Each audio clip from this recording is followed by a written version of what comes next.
Hey, hi, how are you? Uh, Hello, BookTube. John here from Toronto, Canada, where it's very smoggy outside.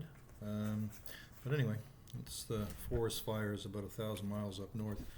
So I'm going to read another excerpt from my novel Hockey Camp Summer, John Blair.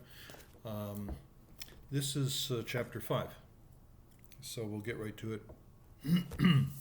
Let me just do something here. Okay.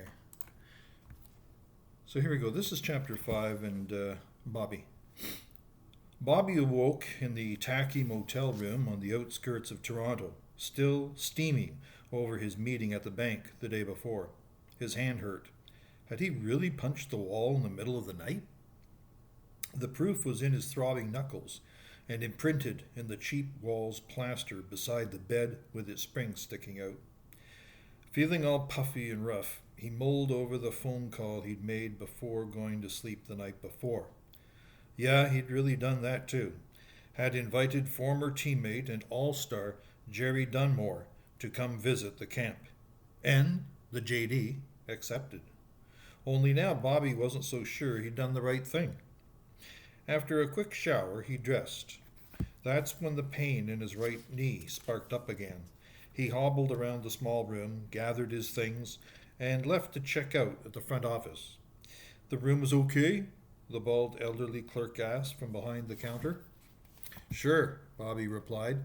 He reached in the back pocket of his jeans for his wallet. Listen, there's a bit of damage on the wall above the bed. He wondered how much more this was going to cost him. Really? The clerk said mildly. Must have been that young buck from the night before. I didn't notice it when I was cleaning up yesterday, but then I miss a lot of things these days. Yeah, Bobby sighed, grateful for this little escape. Me too. As he turned onto the ramp leading to the highway, Bobby set the radio to his favorite station. It was Sarah who'd introduced him to classical music, and it only took him a few listens to actually like it. He still couldn't tell the difference between Bach and Beethoven, but it soothed him, and he owed her everything. Bobby kept making changes in himself for the better, for her. Through the years, a step at a time, he made progress and wanted to improve even more. Losing Sarah would be the worst loss. He'd once come very close to losing the love of his life, and living without her wouldn't be living at all. Besides classical music, Sarah had dragged Bobby to join her yoga classes where he learned how to meditate. She insisted he cut back on foods like steak and pancakes and add more avocados, broccoli, blueberries, and salads topped with olive oil to his diet. It took his taste buds a little while to get used to the changes, but now he liked these healthy foods. She shared with him books about positive thinking and visualizing, being present in the moment. In his playing days, Bobby found he healed faster from his hockey injuries by doing the stretching exercises she'd shown him. With Sarah's help, those nagging aches and pains had been mostly kept at bay, and that extra bulge around his middle had gone down noticeably. The open road charged him with a sense of total freedom. As the stinking city vanished behind Bobby, he let each one of the Tim Hortons pass by along the way. He triumphed over temptation. To hell with it, he'd make his own coffee once he got back to camp. Having settled into this peaceful groove, he didn't need any distractions. He drove smoothly and put his troubles aside. Halfway along his journey, he pressed a button to open the Jeep's windows and welcomed in the bursting sunshine, which made him feel better than any energy drink. He got off the main highway and chose the scenic route. Long, curving country roads became little therapy sessions. Rural life always rescued him from the madness of urban life. Cruising through small town after small town, every sturdy stone and wood house stood out. When he turned onto the winding driveway, Bobby smelled the trees. Home at last. After parking on the worn stones in front of the cottage, he strained his neck to see through the windows of the dining hall about 15 feet away. Squinting, he could make out the figures of Sarah and Rosalind inside, one sweeping the floor, the other cleaning windows. Not wanting to bother them, Bobby lumbered inside the cottage. Entering the eat-in kitchen, he stood scanning the feature of his open concept masterpiece. Wooden walls rose from the edges of the stone floor and stopped at waist level. Large windows with screens and a pine-paneled ceiling took over. The fish-scented air from the lake outside down the hill seeped in through the back screen door at the far end, where the living room area boasted 2 armchairs facing each other, a small sofa, and a stone fireplace in the corner. In the middle was the camp office with a computer, desk, and shelves. Beyond it, an inner door opened to a hallway which led to a bathroom and 3 bedrooms. Once he took in this proud sight for the umpteenth time, Bobby went to work at killing his hunger. From the fridge, he pulled out a bowl of pre-boiled potatoes. He cut them into wedges and soaked them in lemon juice, adding some chopped up garlic cloves. He wrestled a pan out of the packed tight cupboard and began frying, adding a few strips of bacon until everything turned crispy brown. He cooked 2 eggs over easy, it used to be 4 in his playing days, and dropped 2 slices of whole wheat bread into the toaster. Sitting at the kitchen table, Bobby wolfed down the meal and downed a glass of orange juice to boot. Then he pulled himself up to make a cup of coffee, sat again, put his feet up on another chair, rested a few minutes. Through the back screen door, below the rocky pine-treed hill, the lake beckoned him, pulled him like a magnet. Bobby stood on the dock, coffee mug in hand. He inhaled the wilderness he treasured, the smooth blue water, the bulrushes near the shore, and the white birch sticking out and clashing with the rest of the greenery. This was nature as it should be, lightly landscaped. His 50-acre property became a reality for him thanks to his hockey-playing career. A few former teammates had helped him put together the camp buildings above the hill bit by bit. He'd lost touch with all of them over the years. Many ex-players just couldn't handle retirement. They became restless and unhinged, not sure what to do with themselves. Before long, they drifted off into the depths of depression and were defeated by drink or drugs or both.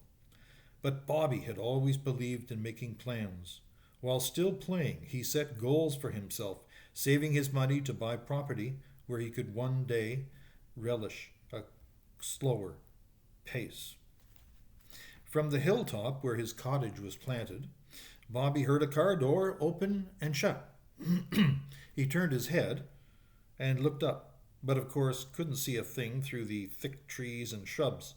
Then he heard faint voices, Sarah and Rosalind greeting his son Sterling. He looked down and nodded at the ground. The kid should have been home yesterday. Better late than never, he supposed. His right knee again. Arthritis had set in during his final years of playing and had grown much worse lately. But Bobby was no quitter and rarely complained about his body pains. He grabbed hold of the handrail and began his tortoise-like steps up the sturdy wooden staircase he built a few summers before. Scaling the stairs, Bobby readied himself as best he could to welcome his son. The two hadn't seen each other for close to a year. He and Sarah agreed last year, after Sterling turned 18, that they should allow him all the freedom of an independent adult, as she put it. Maybe he would achieve better success in his first year of university if he didn't have the two of them to fall back on the whole time. The boy had trouble enough getting into university since his high school marks were on the low side, and he'd always had trouble keeping himself focused. Bobby wanted this little reunion to go well because he thought deep down Sterling was a good kid. Nothing in life goes just like you want after all, and with this reminder stamped on his brain, Bobby opened the back screen door to face his family. "Hi, Dad," said Sterling, standing quickly. The famous red hair he got from his mother was uncombed as usual, and he might have been mistaken for a skinny scarecrow with that plaid shirt and baggy blue jeans. Bobby sensed something in the air. His boy's jitteriness made it easy for him to detect, no matter how hard he might try to hide it.